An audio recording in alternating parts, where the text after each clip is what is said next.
On nous appelle la Société de minuit.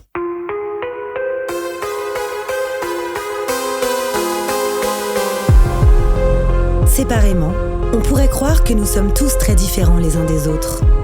Nos passions, nos vies et nos histoires sont différentes. Nous ne fréquentons pas les mêmes écoles, ni les mêmes quartiers. La seule chose qui nous réunit, c'est d'avoir touché du doigt le surnaturel. Nous avons alors décidé de nous rassembler pour partager nos peurs, nos histoires bizarres et effrayantes. Les uns après les autres, nous reviendrons au cœur de nos angoissants souvenirs, aux frontières du paranormal.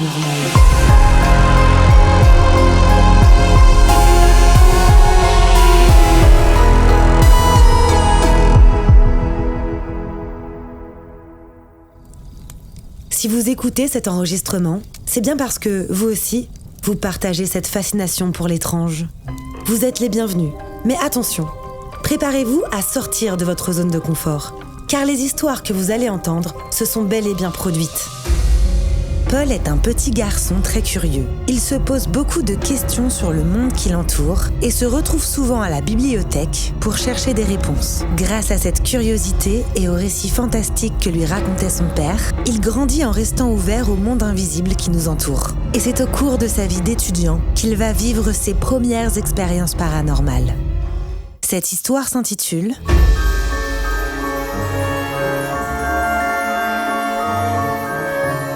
Pour éviter de voir.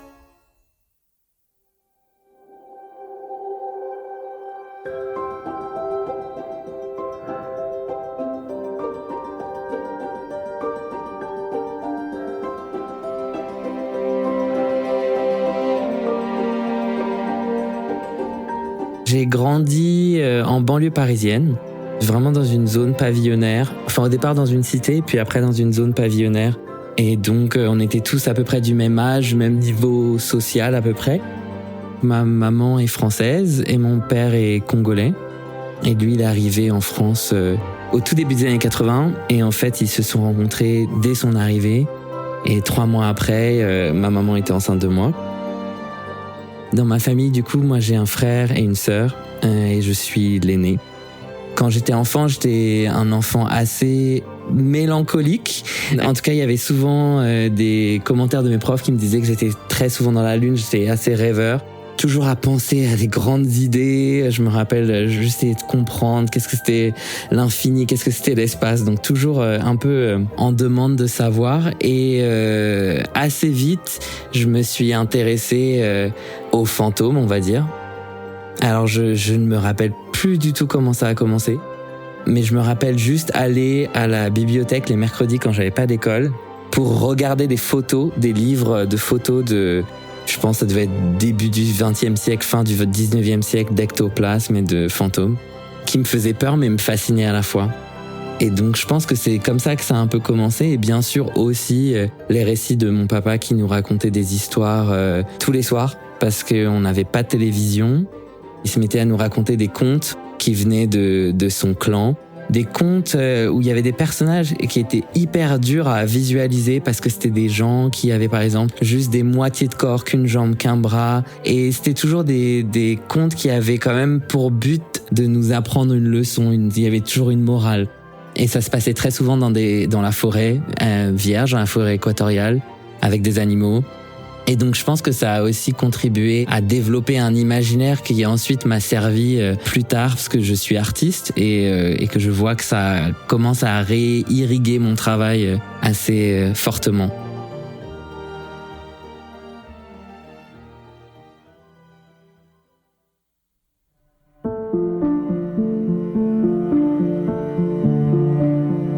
Mes 2 parents, je pense mon père, de par des croyances aussi liées à l'animisme et tout ça, avait une sensibilité très forte à ça.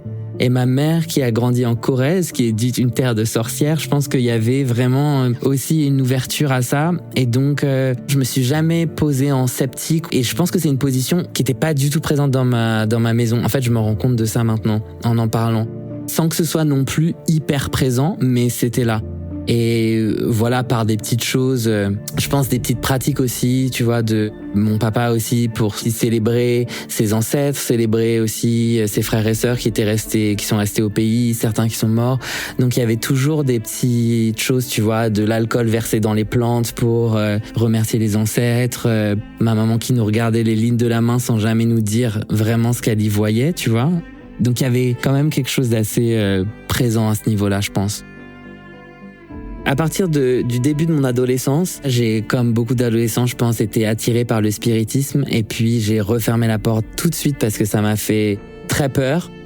Même si rien de particulier était arrivé, tu vois, enfin, je pense pas, en tout cas, quand j'y repense, c'est plus des événements où tu surinterprètes ce qui se passe. Mais juste ça m'a suffi à vraiment ne plus pouvoir entendre parler de fantômes de mes, je dirais, 11 ans à mes 21 ans ou quelque chose comme ça.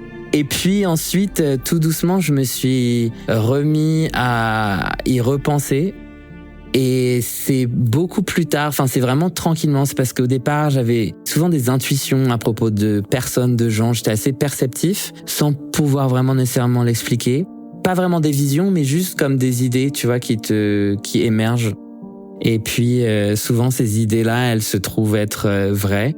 Et donc j'y suis retourné tranquillement, d'abord par le tarot en fait, le tarot de Marseille que j'ai commencé à apprendre à décoder et à lire quand j'avais 26-27 ans. Et puis vraiment la première expérience qui m'a vraiment perturbé, c'était quand j'avais 27 ans, j'ai déménagé au Canada, à Montréal. Je venais juste de rompre avec quelqu'un avec qui j'étais resté 7 ans. Et j'avais déménagé dans un autre appartement, dans une colocation où je connaissais personne. Et là, un été, j'ai commencé à avoir des sortes de visions au réveil. Et donc c'était très tôt le matin, je me réveillais et d'un coup, il y avait comme une sorte de vision, mais très vive et très soudaine, quoi, en tout cas. Quelque chose qui apparaît et qui disparaît vraiment dans la même seconde. Donc la première fois, je me suis réveillé dans ma chambre et je tourne la tête vers la gauche et là, je vois comme des sortes d'araignées transparentes qui filent jusqu'au plafond. C'était plusieurs araignées, donc c'était comme une sorte de groupe d'araignées qui s'éclataient dans différentes directions. Et ouais, bien la taille, peut-être un peu plus petite que ma main, mais des grosses araignées. Et elles étaient transparentes et du coup, elles avaient la texture et la couleur du mur. Et donc à l'époque, la chambre était violette mauve, donc une image assez bizarre. Et donc je voyais ces araignées qui couraient, qui filaient vers le plafond. Et puis je me surprends comme ça à sursauter et je me rends compte que c'est plus là. Et puis peut-être 2 jours après, toujours dans ma chambre, là j'ai comme la sensation qu'il y a quelqu'un à côté de moi. Je sens qu'il y a quelque chose et c'est plus comme si tu voyais du coin de l'œil une masse sombre et noire. Une ombre comme ça que je perçois du coin de l'œil. Puis l'ombre se précise, ça devient quelqu'un au bout de mon lit, assis de dos, avec une casquette. Là aussi, pas de détails, une silhouette noire. Et puis après, c'est quelqu'un qui se tient debout face à moi. Pareil, pas de détails, pas de visage, juste vraiment une silhouette noire un peu brumeuse. Et de la même façon, donc c'est-à-dire j'ouvre les yeux, je vois cette chose, je sursaute ou je referme les yeux et hop, ça disparaît.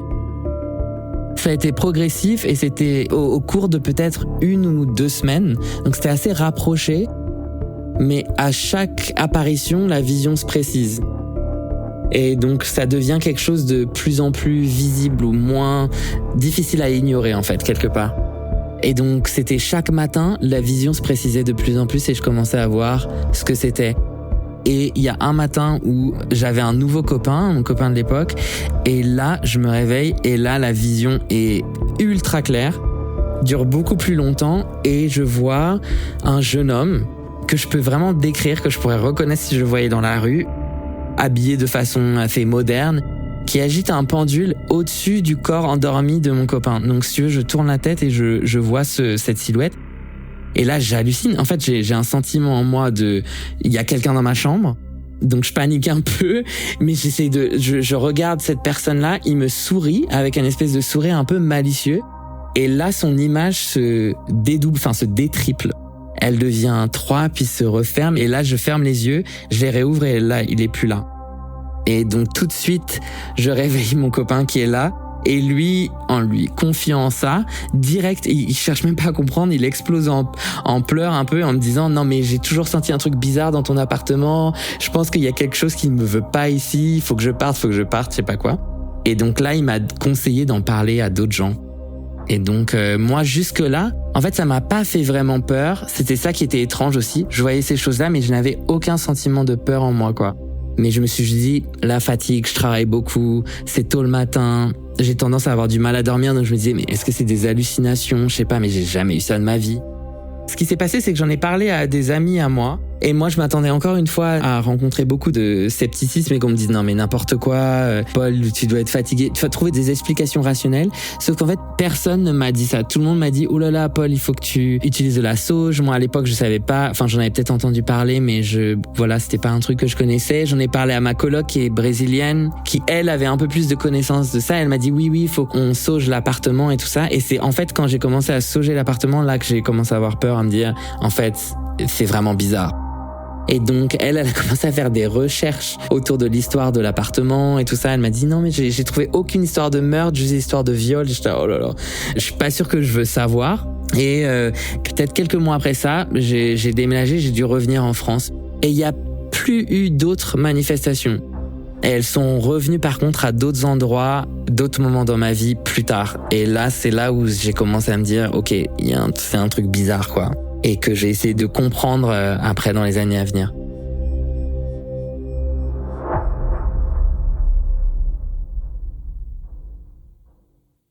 Donc je suis revenu en France pendant quelques mois, 1 an.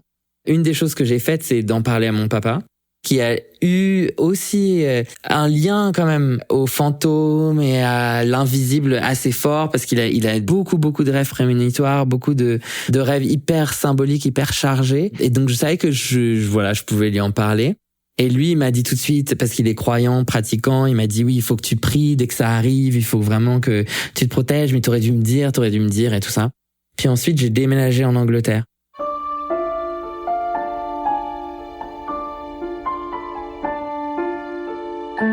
Ma première maison en Angleterre, donc c'était à Londres. Donc très dur de trouver des logements et tout ça, j'étais un peu en panique. Et puis, miraculeusement, il y a cette maison qui arrive sur mon chemin avec une chambre disponible, budget invraisemblable, dans une coloc, donc 4 Anglais qui vivent là, tous musiciens, musiciennes. Et donc moi, je commençais une sorte de résidence artistique. Et donc, il m'accueille dans cette maison-là, on me donne une chambre. Et dans la chambre, il n'y a pas grand-chose. Il y a un lit, une grosse armoire et un petit miroir en bois qui va avoir un peu son importance après dans le reste de l'histoire. C'est vraiment une chambre dans une maison victorienne hyper mignonne, pleine de charme, mais un peu cassée. Le plancher est vraiment complètement défoncé, mais repeint, donc ça donne un côté un peu joli. Il y a plein d'objets dans la maison, parce qu'il y a beaucoup de gens qui y ont habité. Les propriétaires, c'est un couple je crois ils avaient 90 ans, qui m'ont demandé aucune caution, rien du tout. Ils m'ont demandé une lettre d'un ou d'une amie, de quelqu'un qui me connaissait pour dire que j'étais quelqu'un de responsable et de gentil. Donc il y avait tout un truc un peu étrange, un peu marrant autour de cette maison-là. Et je me rappelle qu'au départ, c'était vraiment un sentiment très calme. Je me réveillais, il y avait une de mes colocs qui jouait de la harpe, donc c'était vraiment un truc un peu idyllique, quoi. Et tout le monde me jalousait, genre dans un quartier trop bien. Enfin voilà, j'étais hyper content.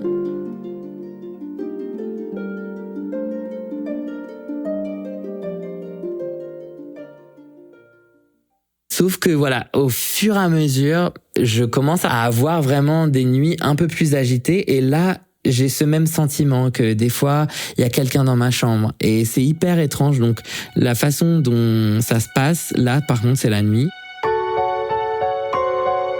Je me réveille vraiment avec le sentiment qu'il y a quelqu'un dans la chambre. Et c'est comme si je commençais à voir des choses. Donc, au départ, c'est quelque chose d'assez abstrait. C'est une sorte de l'arrière-train d'un chat ou d'un félin, je sais pas, avec des taches comme d'un léopard. Et ce qui est étrange, en fait, ce que je comprends, là, c'est un peu différent des autres visions que j'ai eues. La chambre est très noire dans l'obscurité. Je vois quand même les silhouettes des meubles et tout ça, mais les figures, elles sont en couleur, comme si elles étaient en plein jour, donc vraiment illuminées. Donc je sens cette présence-là et c'est comme si j'avais ce sentiment de danger, de vraiment me dire, il y a peut-être un danger dans ma chambre. Donc ce chat, je sais même pas comment le décrire, c'était une sorte de... Vraiment, je voyais que de façon morcelée, donc c'était l'arrière, les pattes arrière et la queue d'un félin. Et le reste était abstrait. Donc c'est pour ça que je parle de figures, parce qu'après, il y a des figures humaines, vraiment, des gens que je vais commencer à voir dans ma chambre. Je me rappelle une première personne qui se tient debout à côté de mon lit. Je le vois, c'est un homme noir habillé dans un espèce de costume, d'un uniforme de, je sais pas, ça peut être un vendeur, je sais pas, un charcutier, un vendeur de, je sais pas quoi exactement. Je me rappelle juste un uniforme blanc et vert avec une casquette, un tablier, qui me regarde comme ça. Et en pleine couleur, vraiment. Je me dis, il y a vraiment quelqu'un dans ma chambre, puis après je réalise, non, c'est pas possible. Et là, la vision disparaît, tu vois. Après, dur de se rendormir, je suis vraiment un peu en stress. Mais pareil, je suis dans une espèce d'état de déni, donc c'est comme si j'oubliais, et le lendemain, je m'en rappelle, mais pas comme d'un événement super marquant.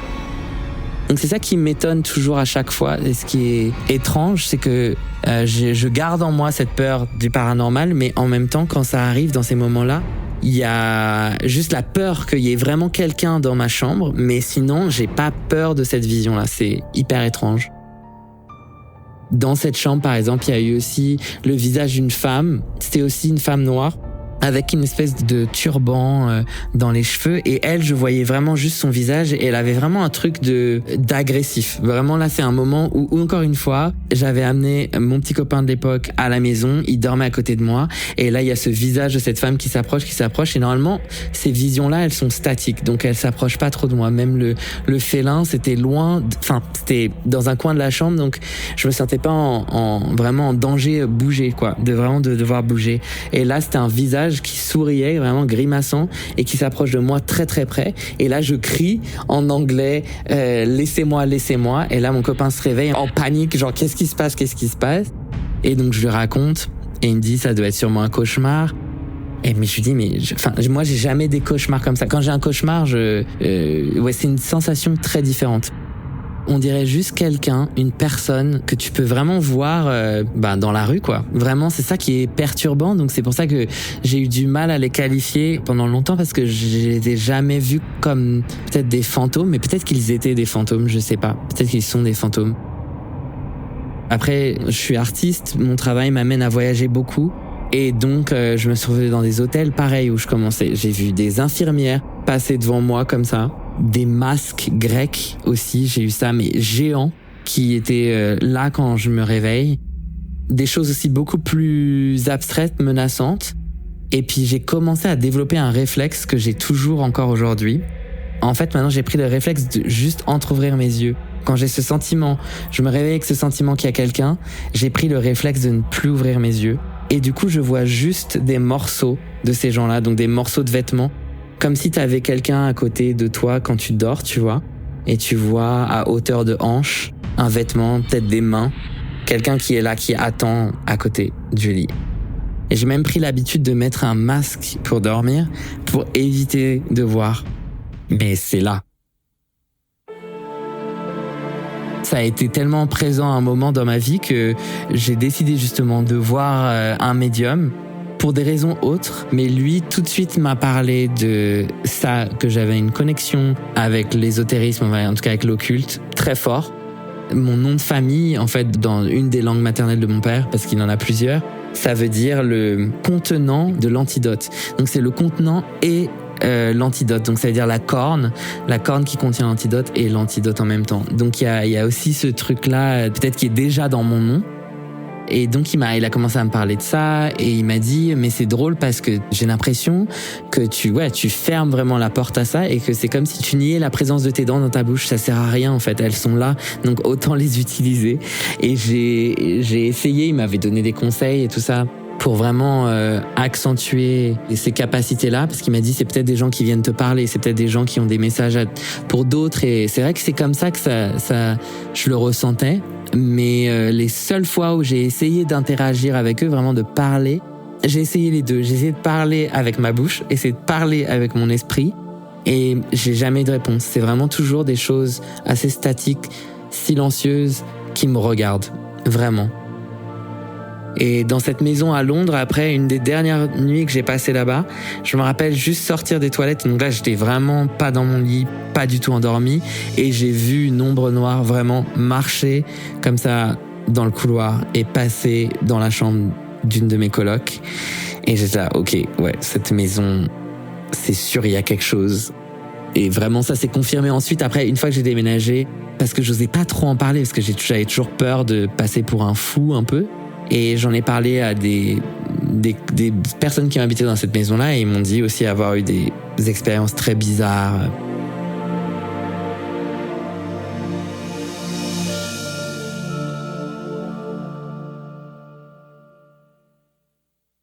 Après avoir déménagé de là-bas, j'ai commencé à m'intéresser justement au fait que des objets pouvaient être chargés d'une histoire, et donc j'ai commencé à l'associer à ces objets-là. Mais bizarrement, ces apparitions-là, c'est comme si c'était des messagers pour quelqu'un d'autre. Sauf que je n'arrive pas à décoder ce message-là. Et ça, c'est devenu de plus en plus clair, justement avec un voyage que j'ai fait où j'ai passé 3 mois en République dominicaine. Donc un endroit aussi très chargé spirituellement. La résidence d'artiste dans laquelle j'étais, c'était sur une terre qui appartenait à un territoire indigène, qui a été bien sûr complètement éradiqué par la colonisation. Il a servi ensuite au dictateur Trujillo c'est devenu un champ d'exécution pour ses ennemis politiques, donc un endroit très chargé. Donc je m'attendais. Avant mon arrivée là-bas, j'avais pris avec moi du Palo Santo, et c'est la première fois que j'achète du Palo Santo et que je l'amène avec moi. Et ensuite, c'est une habitude que j'ai prise de l'amener avec moi dans les différents lieux. Et les 3 premières semaines où j'étais là-bas, mais c'était tous les soirs, j'avais des énormes sensations de présence aussi. J'ai vu un homme avec un chapeau à qui manquait un œil. Il y avait comme une sorte de vide au niveau de son œil. Et donc j'ai vraiment fait du Palo Santo, et vraiment je sentais à chaque fois une sorte de résistance dans mon bas du dos. Tu vois, à chaque fois que j'essayais de purifier l'espace, j'ai changé les meubles de place, j'ai tout fait pour essayer de m'approprier cet endroit-là, quoi. Et ce qui est bizarre, c'est là où j'ai commencé à faire le lien avec mes relations amoureuses, c'est qu'à chaque fois que je commençais à être intéressé par quelqu'un ou je tombais amoureux de quelqu'un, ces choses-là s'accéléraient. Et c'était le cas en République dominicaine, où là, je suis tombé amoureux d'un homme qui était un peu l'encadrant de la résidence, et qui, lui, c'est la première fois où je peux parler à quelqu'un vraiment de façon très ouverte de ces expériences-là, parce que lui, il était très à l'aise avec tout ce qui était spirituel. Il avait vécu dans un ashram, il avait été en relation avec un médium pendant 20 ans quasiment. Donc lui, il était très accoutumé, et en fait, c'est la première personne avec qui j'ai commencé à avoir des intuitions, mais où là, c'était vraiment presque de l'ordre... Enfin, j'avais pas du tout de doute. La première fois que je le rencontre, on se parle, et j'ai l'impression de comprendre exactement là où il en est dans sa vie, ses frustrations. Et donc, on en parle beaucoup et tout. Et lui, pour lui, c'était vraiment tout à fait normal. Ça, je faisais presque rire que je m'étonne de savoir des choses comme ça sur lui. Et les visions se sont vraiment accentuées, ouais, à ce moment-là aussi. Vraiment le premier soir où j'arrive dans la résidence, donc on est 4 artistes, un Allemand, une fille kenyane, une Américaine et moi.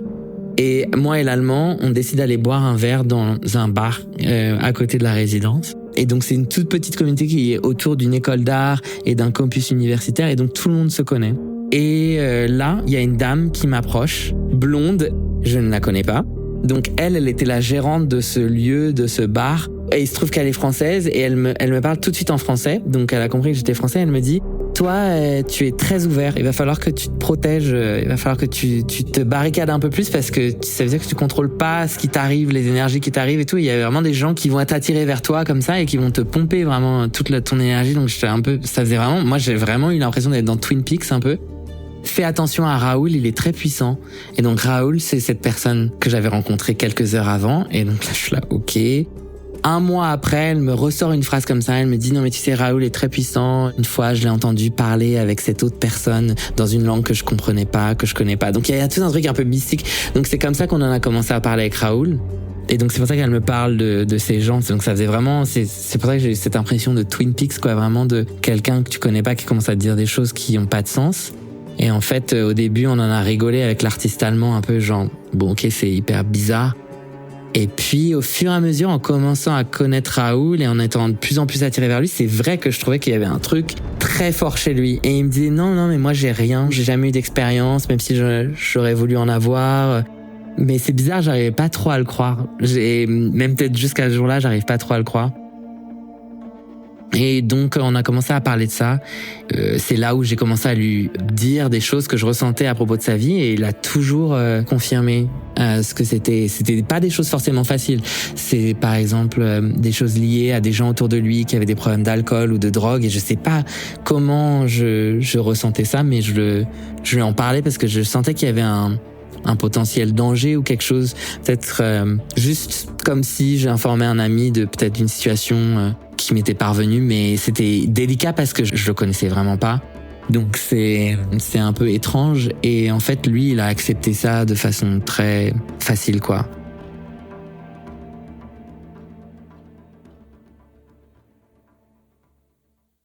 Je reviens à Londres après cette résidence-là, un peu le cœur brisé parce que je sais que je vais plus jamais le revoir et tout, donc c'était cette espèce de romance un peu d'été, même si c'était pas l'été. C'était vraiment 2 mois, mais hyper intense. Et puis c'est une relation un peu compliquée parce que lui, il avait quelqu'un dans sa vie déjà. Moi, je sortais d'une espèce de rupture horrible. Donc il y avait tout un truc un peu assez qui finalement nous a un peu reconstruit, et moi qui m'a rapproché de ça, d'accepter que j'étais sensible à quelque chose et de pas forcément le tourner en dérision ou l'ignorer. Donc je reviens à Londres et il me conseille d'aller rencontrer quelqu'un qui connaît, qui vient très souvent en République dominicaine et qui est un coach vocal, qui était le coach vocal de Lady Diana, la princesse Diana, mais qui est aussi voyant et médium. Et donc il me met en contact avec cette personne-là que je rencontre. Et là, c'était aussi une expérience très forte où donc j'arrive vraiment avec en le disant, voilà, j'ai des intuitions très fortes à propos des gens, j'ai des fois des visions de gens comme ça qui m'apparaissent dans ma chambre, et j'aimerais savoir pourquoi moi, pourquoi ces gens-là, qu'est-ce qu'il faut que j'en fasse en fait. C'est comme si j'avais un espèce de sentiment de devoir. Avant lui, j'avais déjà rencontré un médium qui m'avait dit oui, il faut que tu mettes ça un peu au profit de tes amis, enfin, il y avait quelque chose de cet ordre-là, que je pouvais être utile. Donc j'essayais vraiment de trouver des réponses. Et lui, il m'en a pas tant donné que ça. Il m'a juste dit, c'est sûr, t'as vraiment cette connexion-là, ça te vient de tes ancêtres. Il a commencé à me parler de mes ancêtres. Alors au début, moi, vraiment, je l'ai regardé un peu en mode, ok, il me fait le truc de je suis un ancien prince africain, je sais pas quoi, tu vois. Et puis là, il commence à me décrire des choses qui fait que je commence à comprendre que vraiment, il me parle vraiment de mes ancêtres et qu'il les voit. Il commence à tirer les cartes, et puis là, je ressens une pression, mais monumentale sur tout mon côté droit, vraiment du visage à l'épaule, au point que j'ai l'impression que je vais m'évanouir. Et il me dit oui, bah c'est eux, ils sont là, ils te montrent que ils sont là pour toi, ils t'aident, et donc il faut que tu leur dises, faut pas que t'aies peur, il faut que tu leur dises exactement ce dont tu as besoin, et donc il faut que tu t'en serves, il faut que tu établisses un contact avec eux, et vraiment que tu n'aies pas peur de leur dire si c'est trop fort, si t'as besoin d'eux, qu'ils soient présents, plus présents, il faut qu'ils soient là, tu les appelles. Et donc à partir de là, j'ai commencé un tout petit peu à les appeler, notamment quand je performais devant des publics, à leur demander de l'aide et tout ça, mais j'ai pas encore approfondi ça à fond. C'est des choses très nouvelles pour moi aussi, ces idées de guide, d'êtres qui t'accompagnent et qui te suivent. Et donc, je me suis même demandé si du coup, les gens que je voyais étaient aussi mes guides. Parce que il m'a dit oui, que j'étais accompagné. Et ça, c'est une phrase qui est revenue aussi dans d'autres séances que j'ai pu avoir ensuite avec d'autres médiums ou des chamans, parce que j'ai commencé à du coup essayer d'explorer ça de façon un peu plus intense, notamment au moment de la pandémie et du confinement, où j'étais encore à Londres, et de vraiment essayer de comprendre ce qui se passait. Jusqu'au jour où je croise le chemin de ce chaman haïtien mais qui vit aux États-Unis, parce que justement j'ai encore des visions. Il se trouvait aussi que j'avais entre-temps une relation assez traumatisante avec un homme qui a été abusif avec moi, où j'avais justement ignoré mes intuitions. Tout me disait non, non, non, non, non, non. Et j'y suis allée et j'avais à chaque fois des rêves hyper forts. Et je me réveillais un peu traumatisée. Et c'est surtout qu'à chaque fois que je racontais ces rêves, ils devenaient fous, quoi. Et j'ai compris juste après notre rupture pourquoi ça l'avait mis dans un état comme ça, où je rêve que je vois juste marcher de dos, très vite, dans un costume, il était toujours en costume, avec son téléphone, et tout le rêve, j'essaie de l'attraper, j'essaie d'avoir son attention, tu vois, de lui poser la main sur l'épaule et tout, et j'arrive pas. Et à la fin du rêve, il arrive dans une salle où il y a un coin avec une fenêtre, il se met à la fenêtre, je le vois, j'attrape, je le retourne, et là, je vois qu'il est ivre, et que son visage, c'est comme s'il se transformait en quelqu'un de vieux, et puis à nouveau lui, puis vieux, puis à nouveau lui. Et donc, moi, j'ai tendance à raconter mes rêves à mes amis, à ma famille. Et donc, je le fais. Et là, ça déclenche un espèce de truc, mais monumental que je ne comprends pas. Donc, une sorte d'agression ultime, verbale. Il me dit, oui, tu veux me dire que j'ai un problème avec l'alcool, tu veux me dire que je suis comme ça. C'était un très grand manipulateur. Et c'était la première fois que je rencontrais quelqu'un comme ça. Sauf que on rompt. Et en fait, au moment de la rupture, quelque chose qu'il m'avait jamais dit, donc on est resté 9 mois ensemble, mais quelque chose qu'il m'a jamais dit, c'est que ses 2 parents sont morts d'alcoolisme, et notamment son père. Et donc là, je suis là, mais ok, en fait, j'avais reçu quelque chose, je sais pas, et je lui dis, mais pourquoi tu m'en as pas parlé? Et là, il retourne contre moi, genre, tu m'as jamais demandé, Donc, c'était vraiment un mec ultra toxique. Et donc, ce qui m'a amené à voir ce chaman-là, parce que je voulais me défaire aussi. Peut-être j'avais l'impression d'être encore encombré de l'énergie de cette personne hyper négative. Et donc, à la base, c'était ça. Et donc, le chaman m'a dit, oui, en effet, il y a un espace d'attachement, d'énergie, peut-être qui devient ton ex. Je vais te donner quelques trucs à faire. Et donc, notamment, j'ai dû faire une sorte de piège à esprit ou à mauvaise énergie que je plaçais à l'entrée de mon appartement. J'ai dû faire pas mal de petits exercices, et il m'a dit, par contre, t'as un objet qui te suit depuis pas mal d'années, et il y a quelque chose, c'est un point d'entrée en tout cas, et tout ça.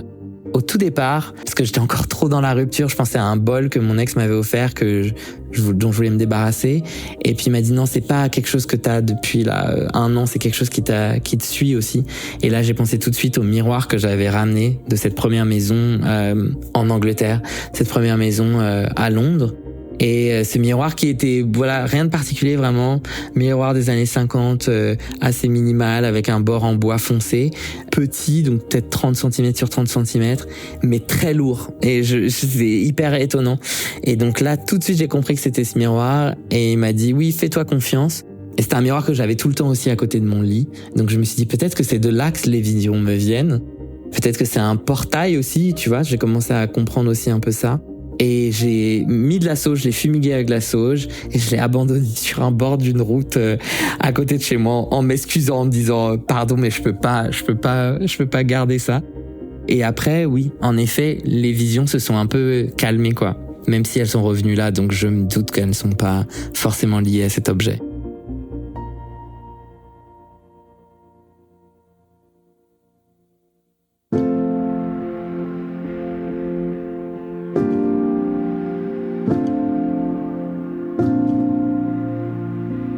Donc à partir du moment que je comprends que c'est le miroir, c'est un moment aussi où j'ai décidé de commencer à méditer, d'accepter aussi de recevoir des messages. Donc là, il y avait des moments où vraiment je m'étais mis à méditer et à essayer de recevoir des messages à propos de gens vraiment que je nommais. Donc je sais pas, je vais dire n'importe quoi, mais genre parle-moi de Michael, tu vois, montre-moi quelque chose que je dois savoir à propos de Michael. Et donc je commençais à avoir des images, des flashs, et ça, j'ai commencé à accepter ça, mais comme tout, j'ai pas poursuivi, quoi. Je l'ai laissé un peu tomber. Bizarrement, les visions se sont vraiment atténuées avec le moment où j'ai commencé à être plus ouvert, à communiquer aussi plus autour de ça. Et une des raisons aussi pour laquelle je t'ai contacté et pourquoi je m'étais dit ok, peut-être c'est le moment de raconter mon histoire, c'était aussi d'essayer de rencontrer ou d'être mis en contact avec des gens avec qui pourraient m'aider, quoi, quelque part, et qui ont peut-être des expériences similaires. C'est une certitude qu'il y a une question de dimension autre. J'ai l'impression qu'il y a vraiment des choses qui sont en interaction, mais pas forcément visibles. C'est comme s'il y avait des sortes des trajectoires parallèles.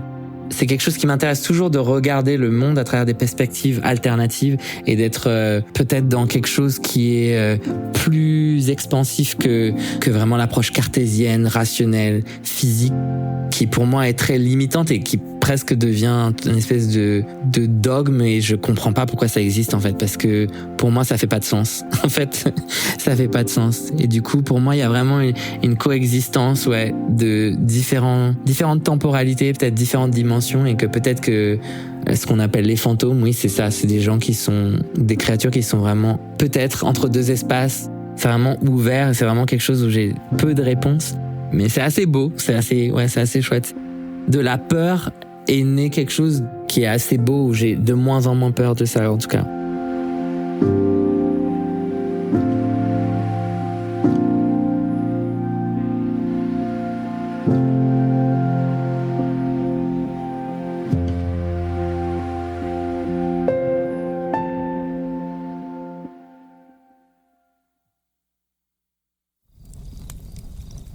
Vous êtes maintenant arrivé au bout de cette histoire.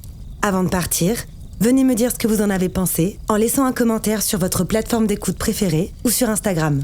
Et n'oubliez pas, si vous aussi, vous avez le courage de vous plonger dans vos souvenirs les plus étranges, prenez contact avec moi, venez me raconter vos histoires, et vous ferez vous aussi partie de la Société de Minuit.